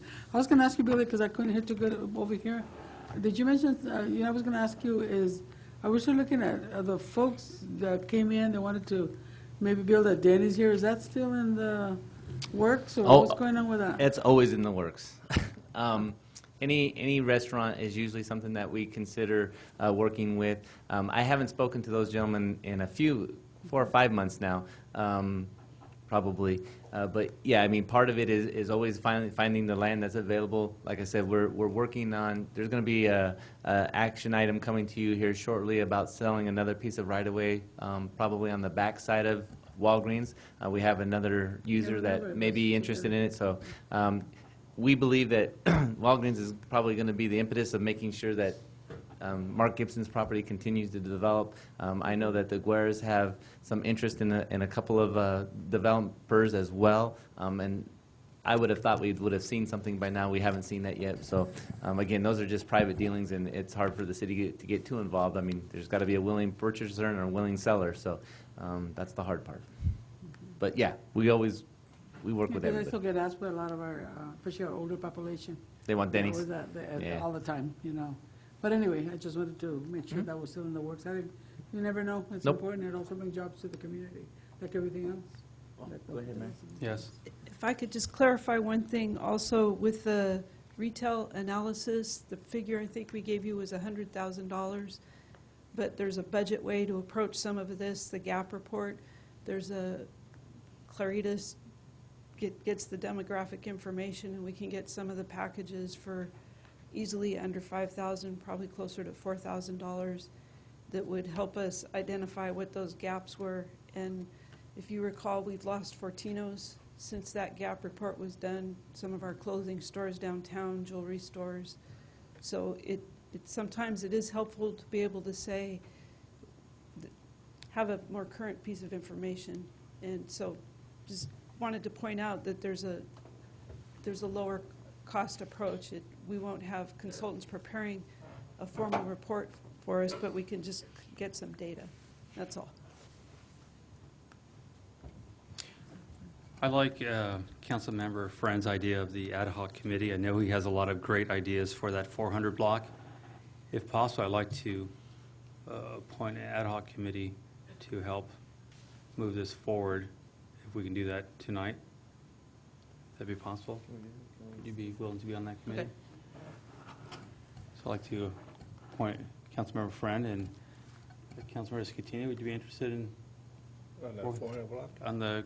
For these items with the 400 block included? I have no problem. I think that would help move us along here and get some of those ideas that you talked about out there and move it forward. So thank you very much. And again, thank you for the ideas. Mary, thank you for doing that work for Billy. Yeah, I didn't do anything. Okay. Let's move on to item 5, recruitment of city manager and city attorney. Thank you, Mr. Mayor. Tonight I have just a brief report. I know that people are getting anxious about moving forward with this.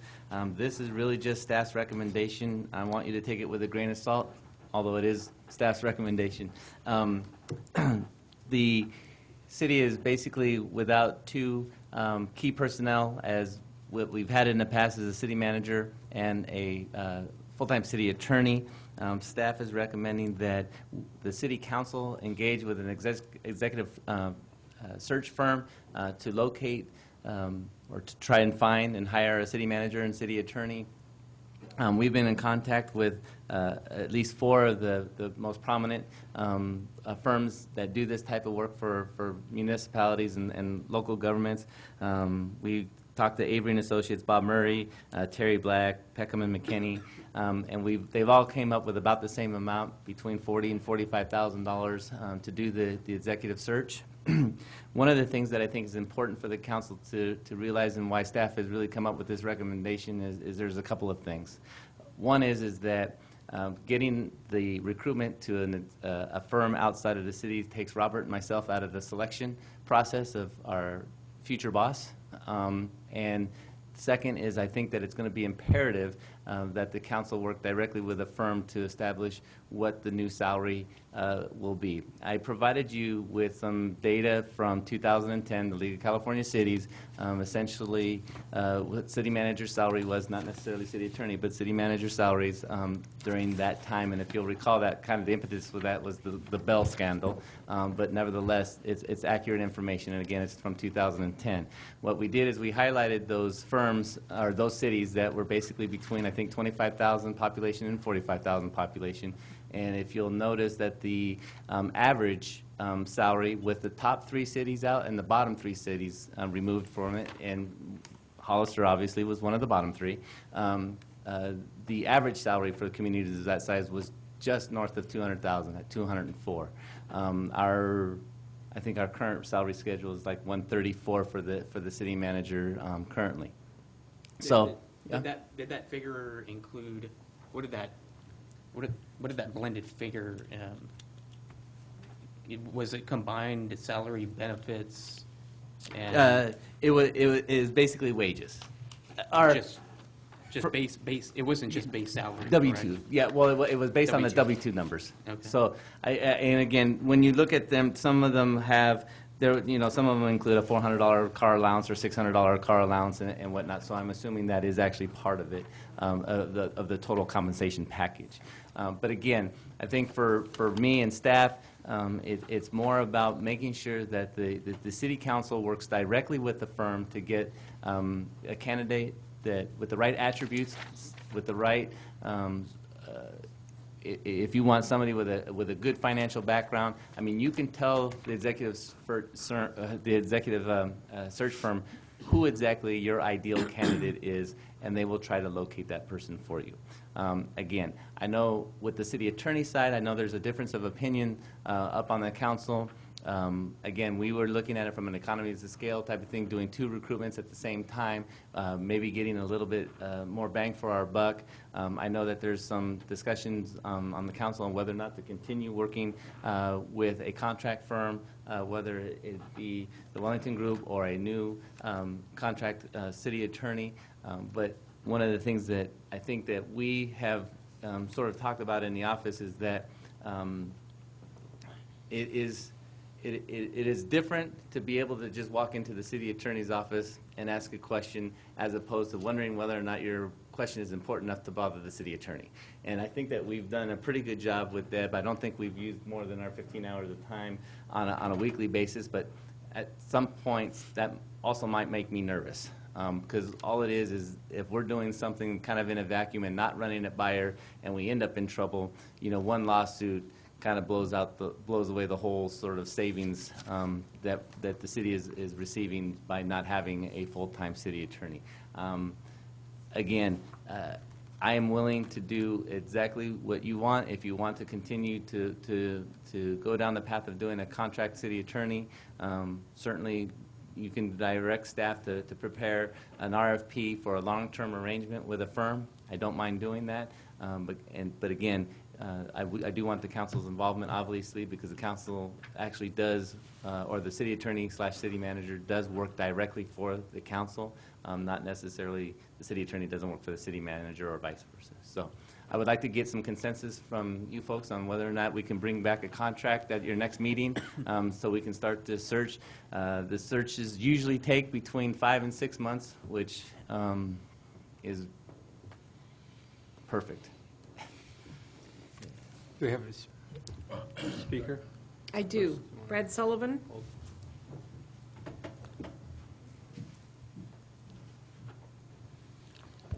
Mayor Velasquez and Honorable Council, I find myself listening to Billy's presentation, and I just wanted to comment on the city attorney. We are interested, LNG attorney, myself and my partner, Paul Ravella, and we are interested in bidding for the city attorney. I think Ms. Mall has demonstrated to you how the savings can be had, and that we think that we think an RFP where you send it out to local firms, and by local I'm including the greater Monterey County too, that have city attorney experience. I think you'd be surprised at the quality of work and the offers or the responses and the available cost savings that you could receive. And I don't think you're putting yourself or Billy in any kind of a bad position, because if you don't get it, you can then go with the search firm, so that you're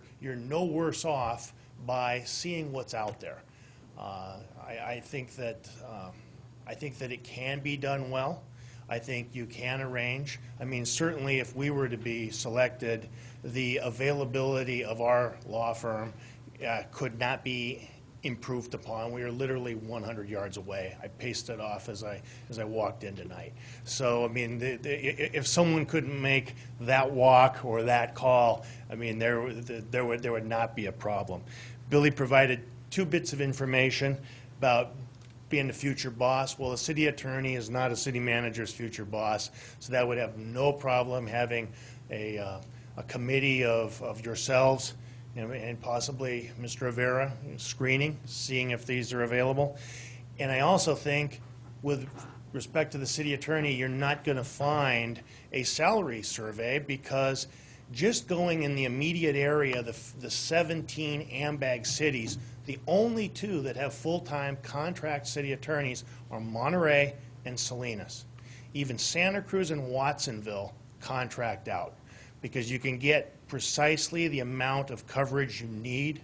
If you need so many hours a week, you can provide for that. You can allow in your contract for that level. So I think the service can actually increase and the costs go down. And I'm here to answer any questions. I'm not making a pitch for ourselves tonight. I'm just would like the opportunity to submit a proposal to the city. I mean, we are a local firm. You guys have demonstrated over the past 2 years that you're committed to the local firms. Everything I heard tonight was supporting that. And by local, I'm not meaning to exclude someone from our neighboring county of Monterey. Thank you. Thank you very much. Councilmember Friend? Well, I was just going to comment on what I think as far as the city attorney, the city manager, I don't think we have any, we're going to have to go to an outside search engine, and we don't have the expertise up here to do that search. But the city attorney one, I think it would be important to do the RFP so that we know what we're talking about, whether we want to go with a full-time, what that salary range, we have an idea what that's going to be. And then if we get the proposals from the outside concerns, we'll be able to weigh how much service we're going to get for our dollar and what the savings really are. I don't see us contracting the city manager's job. That's not going to happen. But I think it would be important for us to look at both sides of that coin as far as the city attorney is. And if it's you know, if we're getting a break because we're doing them both, maybe we should do that and then also do the The RFP?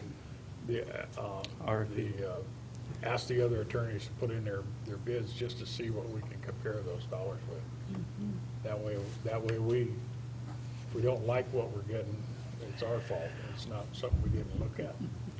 So I think it's important to see, because I believe by contracting in some of this, you do get expertise from that firm in an area that you need, not just having a general city attorney that answers all the questions. So I think we need to look at both of those. So I agree that we need to get on with this, whatever we do. We have to get going. Councilmember Valdivia? Yeah, I agree. In terms of the city manager, I think it's important that we recruit. Like I said before, we need to look for somebody who's got the skills, especially administrative skills, to operate the organization.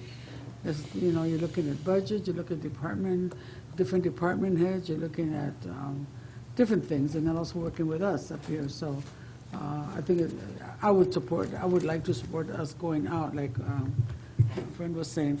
And in terms of the attorney, that's something that we need to decide, and maybe get recruiting somebody.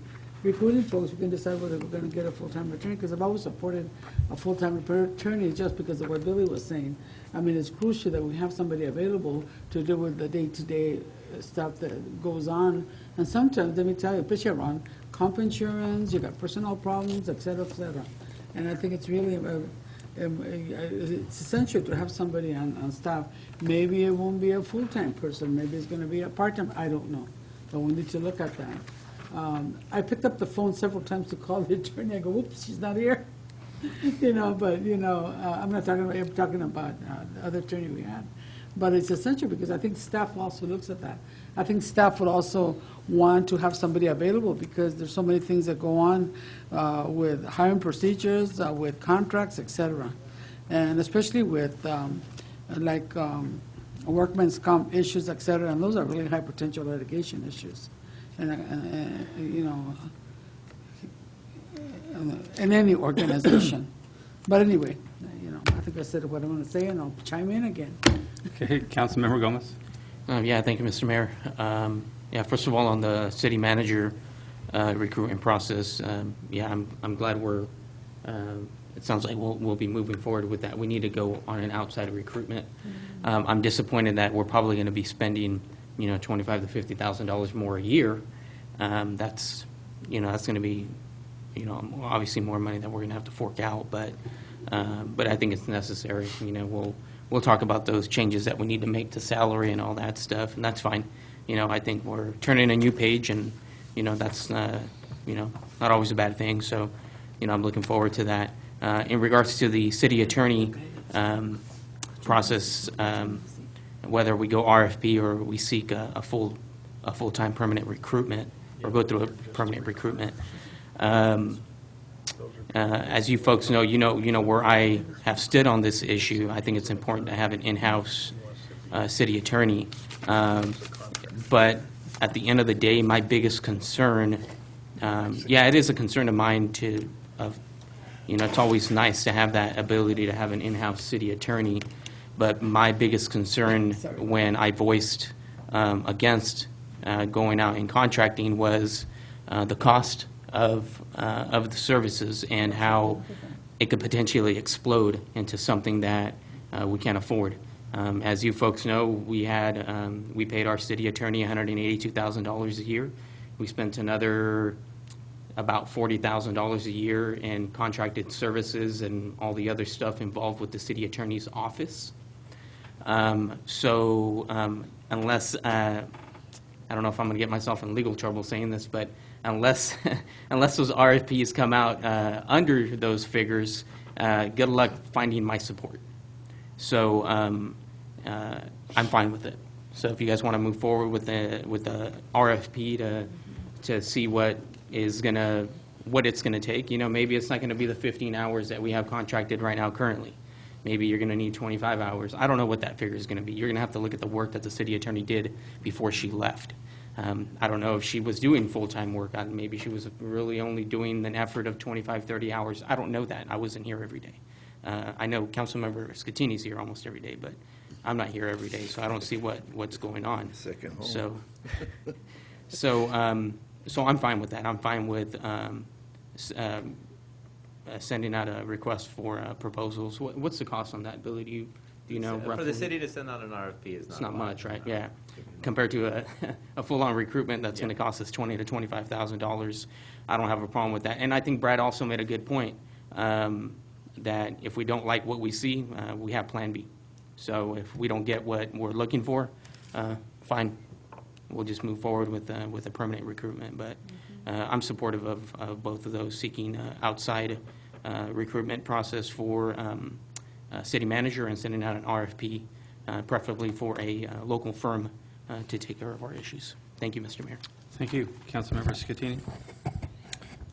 Well, there's no secret where I'm coming from. I always advocate going with a contract attorney. So many cities are doing that. And I like to, as far as the attorney, the city manager, yes, we can go out and try to get maybe we can piggyback on this county. They just did a recruitment for a CAO, so maybe we can work on that. But as far as the attorney, I think we can save quite a bit of money. And what I like to see is let the city council set in their RFP, set the hours we want that person to be, and the days he should be here at City Hall. And if we get somebody local, and not to say that Brad would get it, but if we get somebody local, all you have to get on the phone, 100 yards, he should make it in 15 seconds from his office to here.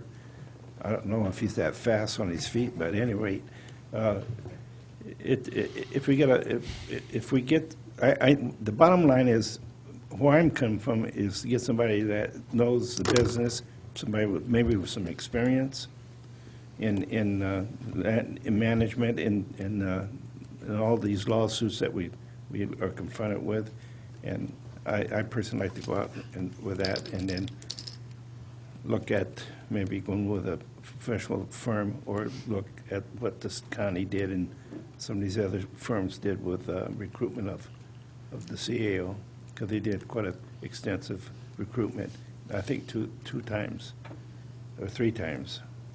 So that's where I'm coming from. Thank you. I agree with Councilmember Friend and Councilmember Gomez, Scatini, and Aldivia. I think we use a firm to find the city manager. It's a very obviously a large task to find that person to fit the city.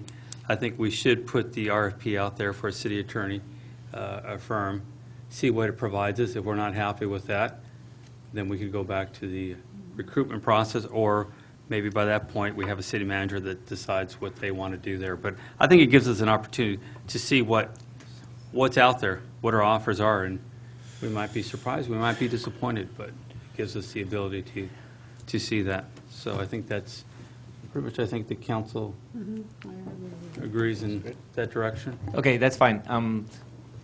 I hate to do this to myself, but would it be possible for you to create another ad hoc committee? It would be very possible to do that. Just do the terms of the RFP, what you folks want as far as number of hours and any other special considerations you'd like to have? I will appoint myself. Councilmember Gomez, would you be interested in helping out with that? Sure.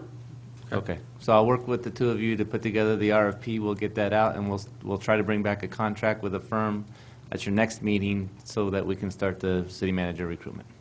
Sounds good. Thank you very much. Perfect. Thank you, guys. Let's move on to G6. City Council. Yeah, Mr. Mayor, if it's okay with you, I could address this item. Thank you, sir. So a few weeks ago, I'm coming to the conclusion, I felt like I was coming to a point where I wasn't representing the city very, very well at AMBAG, and I know that Councilmember Friend works a very unique schedule as well, working for PG&E, and is all over the place, kind of like I am at times. And I have to drive from San Jose. I try to leave as early as possible and try to make an AMBAG meeting in Monterey at 6 o'clock has been slightly difficult for me. But after sending an email to the mayor and city clerk, I've had the opportunity to relook at my schedule and obviously talk to the mayor as well and get his input. And so we're going to go ahead and just continue on at least for the next 6 months, and kind of see where that's working out. I've made some adjustments, Jerry, that I think might be helpful. So, but I appreciate you putting this on the agenda. If I have to bring it up again, I will more than likely do it around the Christmas time if I feel like I'm still not being able to work it in my schedule. But I appreciate both of you guys listening to me. So we could just table this item. I just want to say I appreciate your commitment. I think the public doesn't or see the other things that we all do in all these committees and leaving work early to try to make a meeting in Monterey or Seaside and all the way around the Bay Area. So I appreciate you doing that for us, and we're here to back you up in any way we can. So thank you very much for that.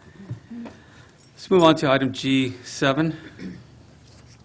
I needed to put this on the agenda because the league annually asks for a voting delegate and/or alternate to the league conference.